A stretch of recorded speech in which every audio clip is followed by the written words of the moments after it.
¿Quién como Dios? Nadie como Dios. Bueno, vamos a empezar este programa de hoy. Hoy vamos a hablar sobre la vida oculta, lo que significa esto de la vida oculta. En el nombre del Padre, y del Hijo, y del Espíritu Santo. Amén.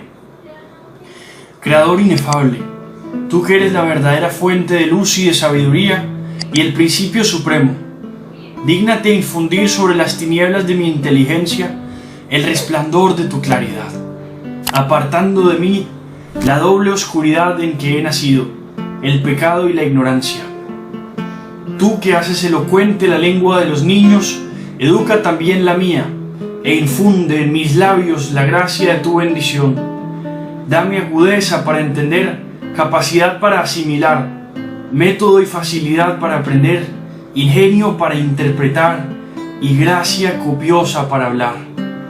Dame acierto al empezar, dirección al progresar y perfección al acabar. Tú, que eres verdadero Dios, hombre que vives y reinas por los siglos de los siglos. Amén. Ven Espíritu Santo, ven por medio de la poderosa intercesión del Inmaculado Corazón de María, tu amadísima esposa. Ven Espíritu Santo, ven por medio de la poderosa intercesión del Inmaculado Corazón de María, tu amadísima esposa. Ven Espíritu Santo, ven por medio de la poderosa intercesión del Inmaculado Corazón de María, tu amadísima esposa. Espíritu Santo, te consagramos este espacio que vamos a tener. Te pedimos que reine siempre tu presencia y tu lumbre sobre cada uno de nosotros. Santísima Virgen María, te consagramos este momento que vamos a compartir a tu corazón inmaculado, para que tú nos protejas y nos acompañes a cada uno de los que estamos escuchando en este momento, y nos regales tu gracia, tu bendición y tu paz. Dios te salve María, llena eres de gracia, el Señor es contigo. Bendita tú eres entre todas las mujeres, y bendito es el fruto de tu vientre Jesús. Santa María, Madre de Dios, ruega por nosotros pecadores, ahora y en la hora de nuestra muerte. Amén. Gloria al Padre, y al Hijo, y al Espíritu Santo, como era en el principio, ahora y siempre, por los siglos de los siglos. Amén. En el nombre del Padre, y del Hijo, y del Espíritu Santo. Amén. Bueno, empezamos hoy vamos hoy a hablar acerca de la vida oculta, lo que eso significa. Yo, antes de empezar con lo que nos dice Fulton Sheen en este capítulo, quisiera un poco compartir algunas reflexiones que una vez escuché de un sacerdote muy santo de unos ejercicios espirituales que recibí, donde el sacerdote hacía una reflexión. Una de las reflexiones que se hace en los ejercicios espirituales ignacianos es la reflexión, la meditación sobre la vida oculta de nuestro Señor, y es, yo creo que, los momentos más impresionantes. Para mí, yo creo que es de las partes más fuertes, de mayor fuerza espiritual de los ejercicios ignacianos, que si no sabes qué son, te los recomiendo muchísimo. Te recomiendo que tengas la oportunidad de vivirlos, son impresionantes. Y este padre nos hacía un ejemplo que me pareció hermosísimo.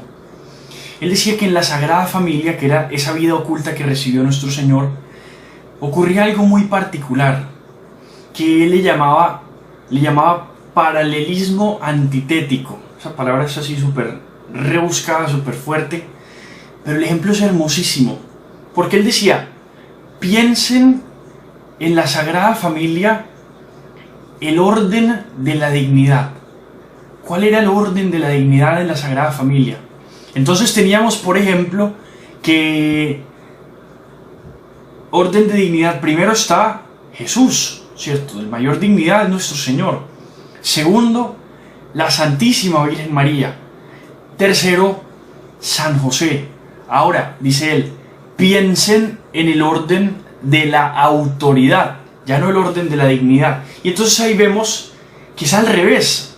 Vemos que el orden de la autoridad está primero San José, luego está la Santísima Virgen y luego está el Señor Jesús. Entonces, en dignidad es Jesús, María y José. En autoridad es José, María y Jesús. Y esto es increíble porque es la belleza de la vida en la Sagrada Familia, cómo el de mayor dignidad se somete en obediencia al de cada vez es de menor dignidad. Cómo nuestro Señor, que viene siendo el de mayor dignidad, es el que opta, el que decide por la menor autoridad, por la obediencia. Esto es impresionante. Entonces esto nos empieza a mostrar cómo era la vida oculta de nuestro Señor, cómo era la vida en esa Sagrada Familia. Era una vida, dice este sacerdote, de notas intermedias, y esto es lo que nosotros nos escandaliza y no somos capaces. Nosotros vemos la vida cristiana muchas veces como de notas altas y luego notas bajas, como una cosa muy discontinua, pero la realidad es que el Señor nos llama muchas veces a un montón de notas continuas intermedias, es decir, notas que no se sienten, que acompañan, que están ahí. Nosotros muchas veces por nuestro afán, quizá de independencia, de poder, por nuestro deseo desordenado de seguridad, que muchas veces resulta en afán de poder, de avaricia, en la avaricia. Cuando nosotros queremos poseer algo, un trabajo, un bien, algo donde muchos te admiren, muchos me reconozcan, muchos me aplaudan, en medio de todo eso se pierde el sentido de la verdadera santidad, que no está en las cosas grandes que se hacen, sino que está en el amor que se coloca en cada cosa pequeña. Y eso es lo que nos muestra la vida oculta del Señor. Fue un tiempo en el que nuestro Señor se dedicó a las notas intermedias. Fue un tiempo en el que el Señor se encerró. Y ese tiempo fue 3 veces más grande que el tiempo en el que salió. Su vida oculta, esta es la belleza de la vida oculta del Señor, que el Señor le dedicó 3 veces más que a su vida pública. Y eso debe enseñarnos a nosotros. Nos debe enseñar muchísimo, porque debe estarnos diciendo a nosotros que hay algo a lo que nosotros debemos dedicarle atención, y es a la vida oculta. Decía este sacerdote, nosotros debemos repetir siempre: Señor, que te vean, pero que nunca sepan quién fui. Decía él, que te vean, pero nunca sepan quién fui. Es decir, nosotros debemos aplicar la vida oculta como un modelo, como un estilo de vida, en el que nos desprendemos completamente de las vanidades. Hoy en día las redes sociales especialmente nos están haciendo el daño de que están forzándonos a vivir la vida todo el tiempo pública. Incluso todas las esferas privadas nuestras estamos todo el tiempo como mostrándolas, y eso le está haciendo un daño a algo que es sagrado. El Señor nos está diciendo que los muros están en las casas para cuidar ese ambiente sagrado que se mueve dentro de ellas, ese ambiente doméstico, ese olor doméstico, decía este sacerdote. Ese es un olor sagrado, ese es un espacio sagrado. El problema es que nosotros ese espacio sagrado lo estamos destruyendo. Hay un poeta, todavía está vivo todavía, se llama Wendell Berry, que es un poeta de Estados Unidos, que dice él: no existen lugares no sagrados, solamente existen lugares sagrados y lugares desecrados. ¿Qué significa eso? Que hoy en día, que todo lo que Dios creó, toda la creación, Dios derramó inmensas gracias sobre ella, como dice San Juan de la Cruz. Las gracias, la creación toda nos muestra las gracias que el Señor derramó sobre ellas. Es decir, todos los lugares que nosotros habitamos, todos los espacios son sagrados, especialmente la casa. El problema es que nosotros hemos desacralizado la casa, el hogar. El hogar es el lugar sagrado de la familia, es un templo donde se debe entronizar al Señor, y eso se está perdiendo. Los muros se están tumbando. Uno ve cómo cada vez se quieren invadir el espacio del hogar, especialmente con el comunismo, que la razón por la que detestaba Marx el hogar y la casa era porque sabía que la familia tiene una enseñanza particular, y es la de la obediencia. En la familia las personas interiorizan las jerarquías, las obediencias. El comunismo te está diciendo: tú debes rechazar toda jerarquía, todos debemos ser iguales, todos debemos tratarnos por iguales. Y eso es peligroso. Yo tenía un profesor que nos decía que su casa toda era una democracia, y entonces él, cada vez que a sus hijos les quería comentar algo, él tenía que primero escuchar su opinión y ver qué era lo que ellos pensaban sobre cómo se debían hacer las cosas, y luego todos de alguna forma intentaban como votar. Yo no me imagino ese caos, o sea, debe ser un desastre. ¿Por qué? Porque es que la casa no es una democracia. Incluso hay un psicólogo que le conocen como el precursor de la enseñanza de la pedagogía positiva.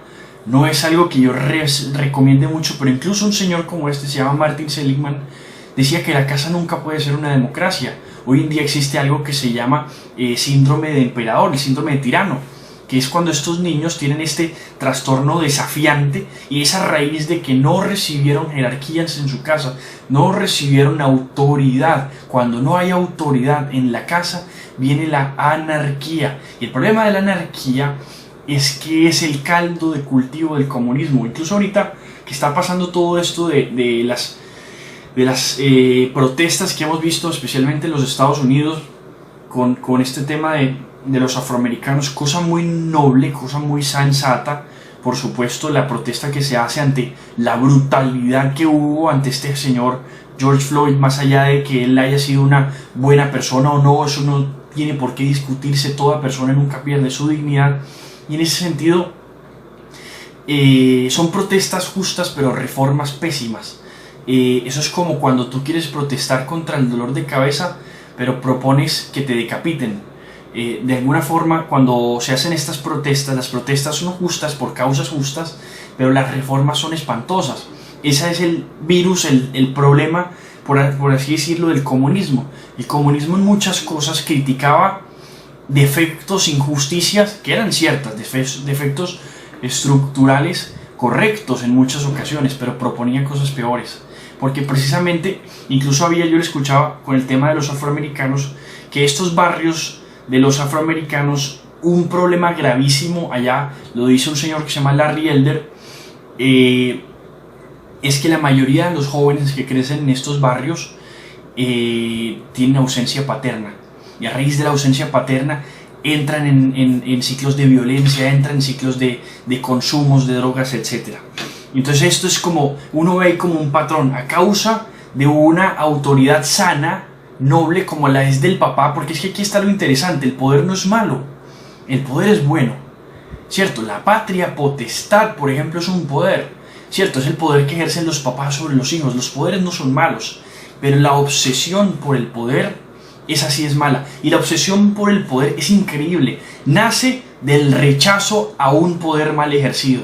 Esa es la realidad. Entonces, cuando una autoridad en la casa fue mal ejercida, por ejemplo, no hubo un papá, o el papá ejerció el poder de papá mal, un mal papá, el poder no está unido al amor, a la caridad, no se entiende el poder hacia el bien, la autoridad del papá por el bien que se le da al hijo. Cuando esto se pierde, la persona le queda el afán de poder, la persona nace en él un afán de poder, pero no poder desordenado, un poder dañino. Es un deseo enfermo de repetir lo que ya sufrió. Entonces uno lo ve, digamos, explotado al nivel infinito cuando el deseo de poder, que no es más que la soberbia y la avaricia, se aplican como programa político. Eso es el comunismo, una anarquía, la revolución al principio, pero que luego debe culminar, según Marx, en la dictadura del proletariado. Entonces esa dictadura del proletariado no es más que decirle a los proletarios: ustedes son una especie de mesías que va a revolucionar, como si fuera una redención, y entonces luego van a dominar. Él está hablando al afán de dominación de personas que han sido explotadas, que han recibido injusticias. Entonces, como han recibido una autoridad mala, por ejemplo en la empresa, entonces al haber recibido una mala, le describen eso en cuestión de: este es tu enemigo, y luego le dicen: tú tienes que tumbarlo para entronizarte. Eso es lo que sucede con los hijos. De la misma forma, estos que no te criaron bien, estos que te quieren imponer reglas, estos son tus enemigos. Tú tienes que hacer una revolución, protestarlos, pero entronizarte luego con ella. Ahí está el problema. Entonces esto tú lo ves hoy en día, y todo eso en el fondo es reflejo de una sociedad donde en las casas ya no se está interiorizando el buen sentido de la jerarquía, el buen sentido de la obediencia, que debe estar unido al amor. Cuando yo reconozco que esta persona que está a mi mando me ama, para mí es más fácil confiar en ella y obedecerle. Pero cuando yo no reconozco amor, para mí es muy difícil. y ahí viene la desobediencia. Por eso deben estar unidas, por eso es importante que quien mande muestre siempre que está en función del bien común, que está en función de la caridad, que es buscar el bien del otro, para que así quien recibe le sea más fácil obedecer. Y al final la obediencia es una virtud, y por eso es muy importante. Pero entonces, entrando ahora sí al tema de la vida oculta según Fulton Sheen. Fulton Sheen habla de todo esto que acabamos de comentar en palabras muy bonitas. Empieza hablando sobre la vida oculta él y dice lo siguiente. Dice: nuestro Señor consagró 3 horas para redimir, 3 años para enseñar y 30 años para obedecer, a fin de que un mundo rebelde, orgulloso y diabólicamente independiente aprendiera a valorar la obediencia. Voy a repetir eso porque está impresionante. Nuestro Señor consagró 3 horas para redimir, ¿cierto?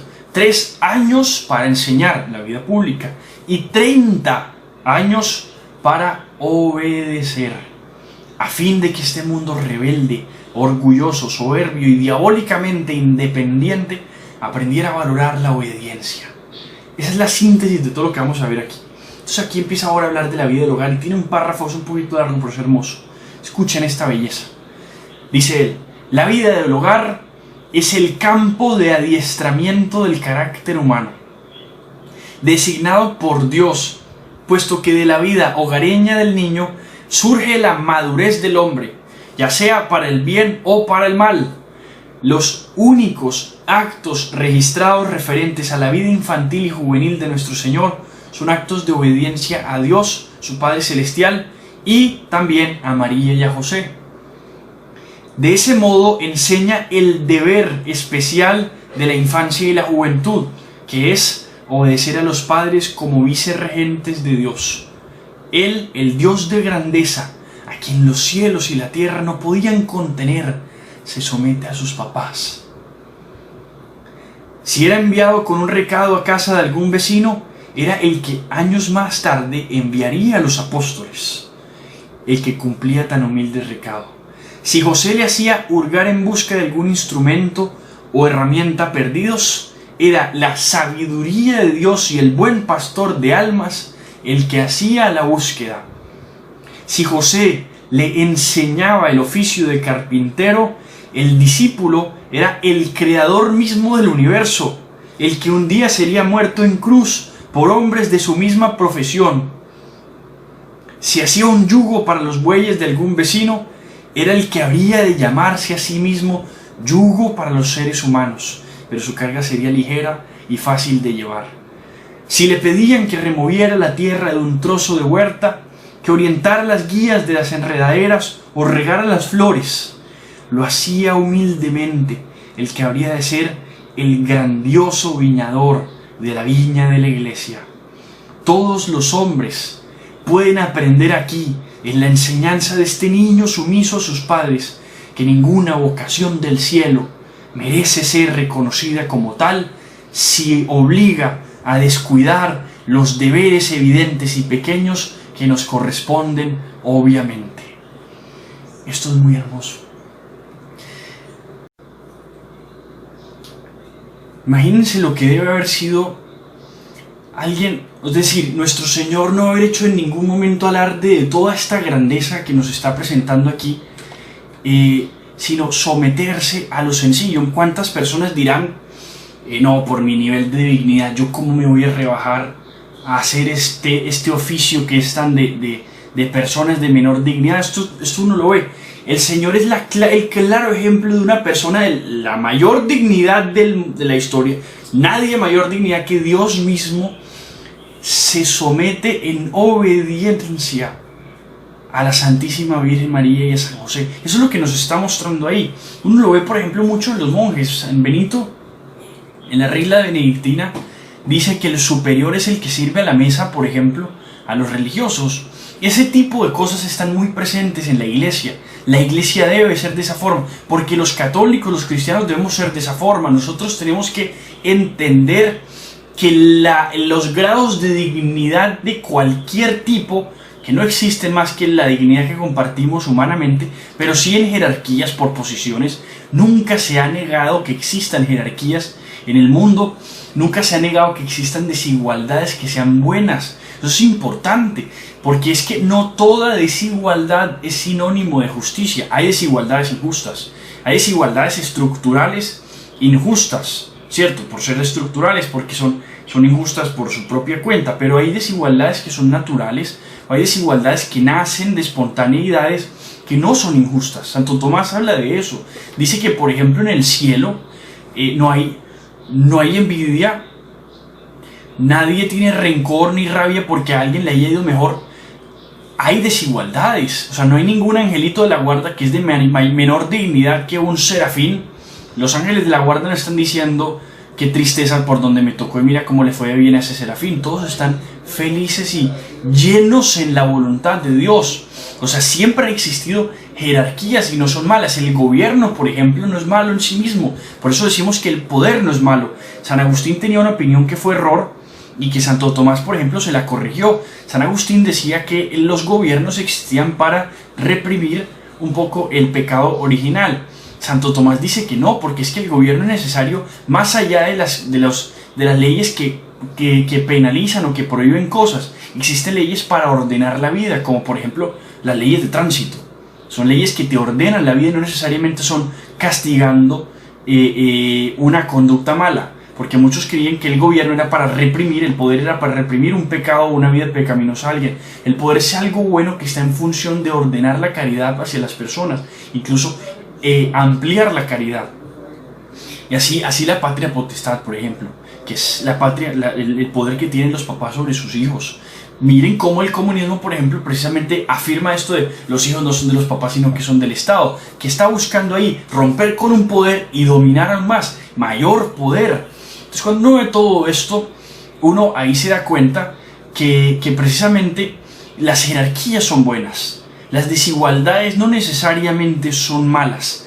Y que en medio de esas desigualdades lo que sí es cierto es que al que se le da mayor beneficio, se le da una mayor responsabilidad. La responsabilidad es ese acto de caridad con el que yo uso el poder que se me dio. Un poco esa frase de la película esta del Hombre Araña: con gran poder viene gran responsabilidad. Eso es una verdad del Evangelio. A mayor poder, mayor responsabilidad. El poder no es malo. La obsesión por el poder, eso sí es malo. Y eso tú lo ves, por ejemplo, en Macbeth. Macbeth esta historia que escribió Shakespeare es muy interesante porque Malcolm, que era el hijo del rey que Macbeth asesina, llega a decir que, dice él: nunca olvides que este señor, que hoy es tirano, alguna vez fue tenido por un hombre noble. Un hombre noble. ¿Qué está diciéndonos ahí? O sea, está diciendo, ese que hoy es tirano, una vez fue un hombre noble. Está recordándonos algo impresionante que nos lo está diciendo ahí Shakespeare. Y es que es incluso obsesión de la gente que se tire por buena, que se tire por noble. Desear el poder es ya un inicio de un peligro muy grande. Porque la obsesión por el poder empieza pequeña. Empieza, digamos, entre comillas, como insignificante de pronto, no violenta, como que no te está causando ninguna amenaza al principio, pero es ahí, es sutil, y empieza a Macbeth, le nace ese afán por ser rey y eso lo destruye. Entonces, cuando uno ve todo esto, uno empieza a darse cuenta que evidentemente no el poder es malo, el afán, la obsesión por el poder es lo que es malo.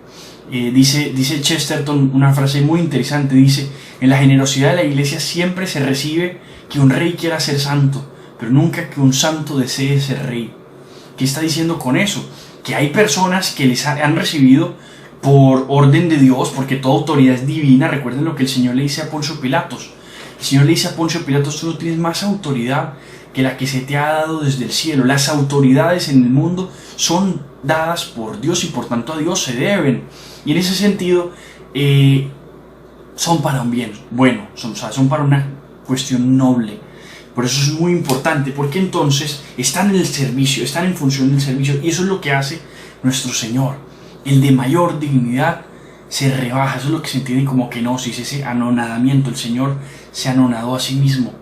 Entonces luego también hay algo muy interesante de lo que habla Fulton Sheen, y es la vida de la Santísima Virgen, porque la Santísima Virgen vivió con el Señor 10 veces más de lo que vivieron los apóstoles. Los apóstoles duraron 3 años con nuestro Señor. Ella duró 30 años. Y aquí dice algunas cosas Fulton Sheen muy hermosas. Dice: los apóstoles dispusieron de 3 años de enseñanzas para prepararse a fin de fundar y establecer su reino, pero la bienaventurada Virgen María tuvo 30 años a Cristo consigo. Si nos esforzamos por imaginar cuántas inspiraciones y clarividencias obtendría si pudiésemos por un momento contemplar la sabiduría encarnada, no podemos menos que asombrarnos al pensar cuánta sabiduría e inspiraciones habrá recibido María durante tantos años que pasó en contacto con su divino Hijo. Los que opinan que la Iglesia presta demasiada atención y reverencia a María, piensen en el hecho de que nuestro Señor le consagró 10 veces el tiempo de su vida que destinó a los apóstoles. Y ahora escuchen esto: si el simple contacto con la orla de su túnica bastó para curar a una mujer que sufría flujo de sangre, la hemorroísa, entonces la mente humana apenas puede imaginar lo que 30 años de vida familiar con el eterno Logos de Dios debe haber enriquecido a una mente humana. No hay ni cómo imaginar la vida de la Santísima Virgen María, incluso su vida intelectual. Por eso le llamamos trono de la sabiduría, porque la sabiduría encarnada, el Logos, duró 30 años con ella. Y ahí se explica la obediencia. Lo que más nos hace daño, dice Fulton Sheen, es la prisa y el afán de independencia. Lo que más nos fortalece es la sumisión a Dios santamente. Dice: si la prisa es lo que nos debilita, la callada obediencia a la ley de Dios sirve para fortalecernos. Lo que hace más impresionante la obediencia de este niño es que él mismo es el Hijo de Dios, quien es el conductor general de la humanidad. Se convierte en un soldado de filas. Eso es lo que nos está diciendo Fulton Sheen. Es impresionante lo que nos dice la vida de Cristo. Nuestro Señor, el creador de todo, se hizo el último. Y eso nos enseña el sentido verdadero del poder. Porque no tiene don de mando o de poder quien no ha sabido primero obedecer. Algunos modernos, dice él, hincharían su ego hasta el infinito, o sea, el comunismo. Pero en Nazaret el infinito se limita a la tierra practicando la obediencia de un niño. Y con esto terminamos este episodio, este programa de hoy. En el nombre del Padre, y del Hijo y del Espíritu Santo. Amén. Contigo vamos, Virgen pura, y en tu poder vamos confiados, pues yendo de ti amparados, nuestras almas volverán seguras. Dulce Madre, no te alejes, tu vista de nosotros no apartes. Ven con nosotros a todas partes y solo nunca nos dejes. Y ya que nos amas tanto como verdadera Madre, haz que nos bendiga el Padre y el Hijo y el Espíritu Santo. Amén. Quien como Dios, nadie como Dios, y después de Dios, nadie como María. Un fuerte abrazo a todos y que la gracia de Dios sea con todos ustedes.